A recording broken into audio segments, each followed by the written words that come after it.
So మీరు మంత్రి కావాలనుకుంటున్నారా? ఎందుకు ఈ మధ్య వార్తల్లో బల్మూరు వెంకట్కి మంత్రి పదవి కూడా వచ్చే అవకాశం ఉంది, ఓ చర్చ నడుస్తున్నది. మీరు రిక్వెస్ట్ చేస్తున్నారా? అప్లికేషన్ నేను ఎమ్మెల్సీ కూడా ఎవరికి రిక్వెస్ట్ చేయలే. నాకు ఏదైతే పార్టీ ఉన్నతమైన పదవి, ఉన్నతమైన స్థానాన్ని మా గౌరవ ముఖ్యమంత్రి రేవంత్ రెడ్డి గారు, మా ఏఐసిసి అధిష్టానం రాహుల్ గాంధీ గారు, సోనియా గాంధీ గారు, ఖర్గే గారు చాలా స్పష్టంగా ఎవరు ఊహించని విధంగా అప్లికేషన్ పెట్టుకోకపోయినా నా కష్టాన్ని గుర్తించి నాకు ఎమ్మెల్సీగా అవకాశం ఇచ్చారు. నాకు ఇచ్చిన పదవిని బాధ్యతతోటి ఏవైతే సమస్యలపైన నేను పోట్లాడినో ఆ సమస్యల్ని 99.9% సమస్యల్ని పరిష్కరించగలిగితే నేను దాంతోటే హ్యాపీగా ఉంటాను. దానికి మించి అడిషనల్గా నాకు ఈ పదవి కావాలి, ఆ పదవి కావాలని పదవిల కోసం పాకులాడే వ్యక్తిని కాదు. బాధ్యత ఎవరు తీసుకొచ్చినారు మరి వెంకట్ కూడా అవకాశం ఉండొచ్చు అని?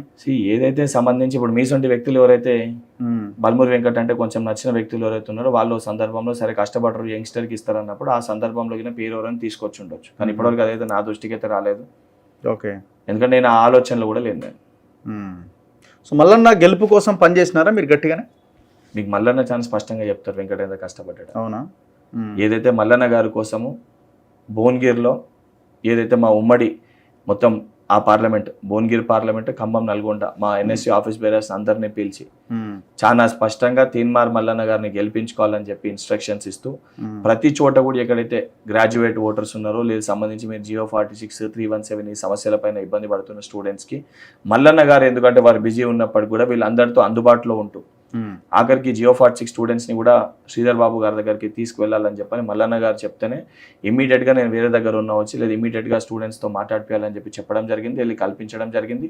దానితో పాటు ఏదైతే సోషల్ మీడియా మాధ్యమాల్లో కూడా అసలు మేము పరిష్కరించిన సమస్యలు ఏవి, ఎందుకు మల్లన్న గారిని గెలిపించుకోవాలనే ఉద్దేశం చాలా స్పష్టంగా ప్రతి ఒక్క ఎన్ఎస్వై కార్యకర్త, కేవలం బల్మూరు వెంకట్ కాదు, బల్మూరు వెంకట్ వెంట ఉన్న ఎన్ఎస్వై సైన్యం కూడా ప్రతి ఒక్కరు మల్లన్న గెలుపు కోసం కృషి చేయడం జరిగింది. అండ్ చాలా స్పష్టంగా ప్రతి చోట కూడా మల్లన్న గారు తప్పనిసరిగా ఈ గ్రాడ్యుయేట్ ఎలక్షన్స్లో గెలుస్తారు, 100% గెలిచి తీరుతారని చెప్పి కూడా కుండ బద్దలు కొట్టినట్టు ప్రతి చోట కూడా వాదించడం జరిగింది.